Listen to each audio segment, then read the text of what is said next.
How to stay indoors. Now more than ever, it is extremely important to stay indoors.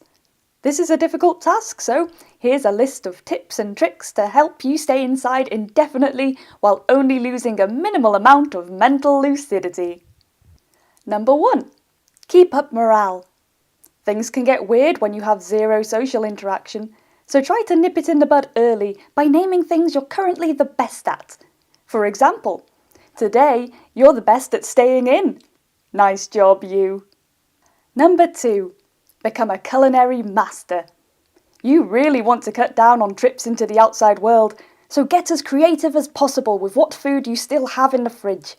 Does corned beef go with rice? Absolutely. How about garden peas and cheese singles? Probably. Indigestion and regret? You know it, buddy. Number 3. Stay positive. You can feel yourself slipping, so try to only think in positive phrases. Instead of saying, I miss my friends and family, say, I'm fortunate to have lots of loved ones I care about. Instead of saying, the dread is becoming all-encompassing, say, the sky sure looks blue today. Number 4. Take up exciting new hobbies.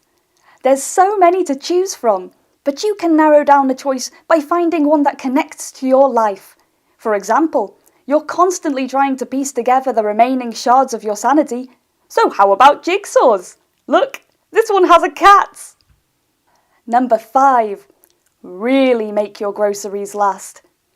You've been having fun with all your exciting new culinary concoctions, even the ones that caused massive digestive distress, but you're still running low on food.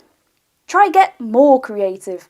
I'm sure that ambiguous stain on the countertop's edible, and I bet it'll last weeks if you make sure to lick it slowly. Number 6. Find a new hobby. The jigsaws were way harder than you were anticipating and made you feel stupid. Why not take up something more spiritual? Something with a deeper meaning. Like tarot reading. Can't go wrong with that. Number 7. Make friends with inanimate objects. Socialization is extremely important for your mental well-being, and what could be more positive for your mental health than assigning personalities to the items in your bathroom cupboard?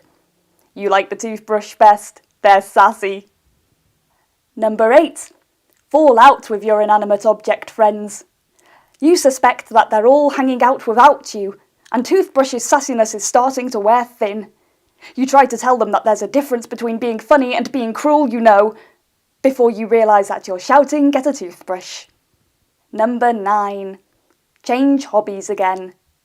Every time you try to do a tarot reading, you draw the 10 of Swords, which Google tells you is not a good thing.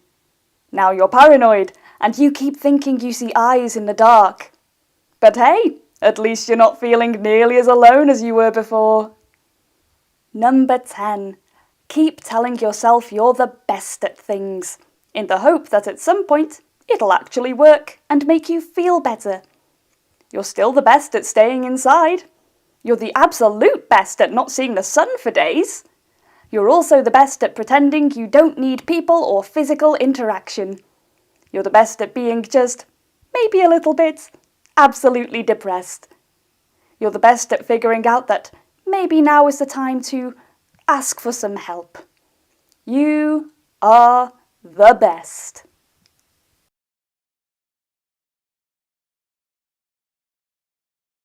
How to go outside. You've been inside for a very long time. It's time to get up and see the outside world again. What's that? You're too afraid to go outside, and hugging your knees in the corner of the room is all you're currently capable of doing. Not to worry at all. I have a guide that will help you uncoil from your cramped shoebox of fear and despair and blossom into a confident eagle who can take on anything. Ready?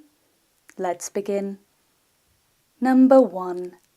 Uncurl from your ball. Come on, prise those fingers away from your kneecaps, one by one.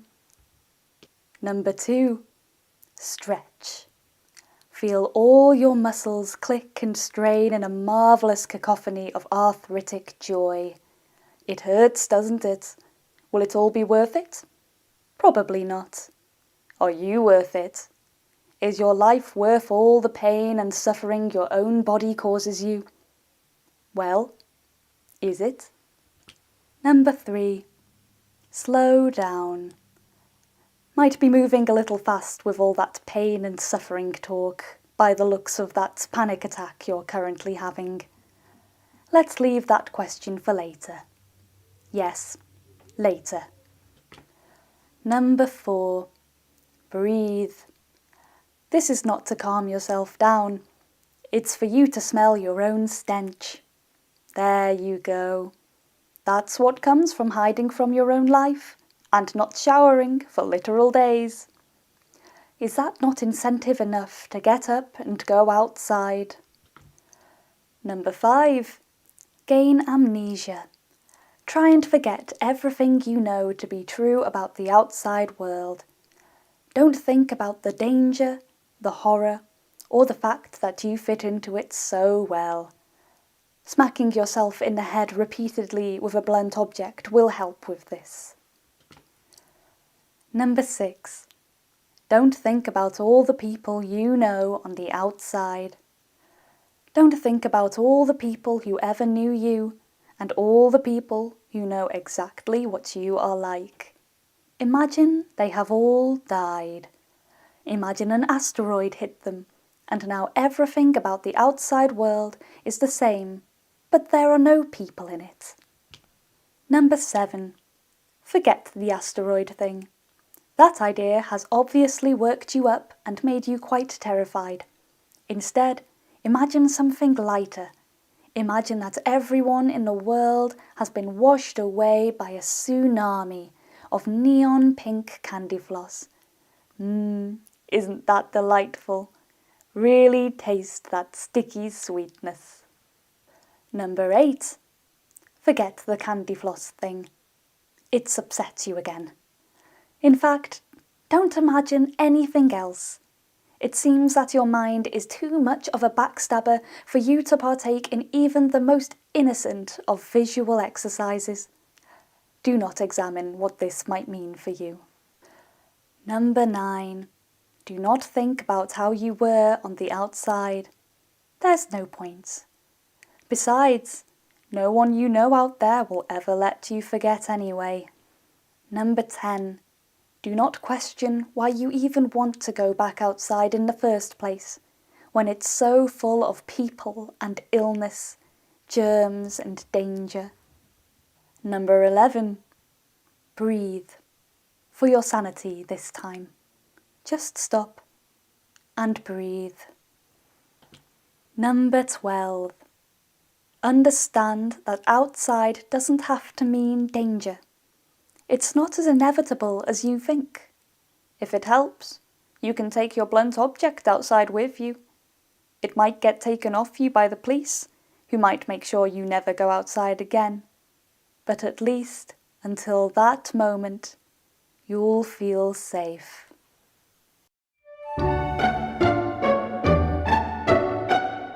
Written and performed by Gatlin Perrin, produced by Ibtisam Bouchelouch, and edited by Anna Norfield.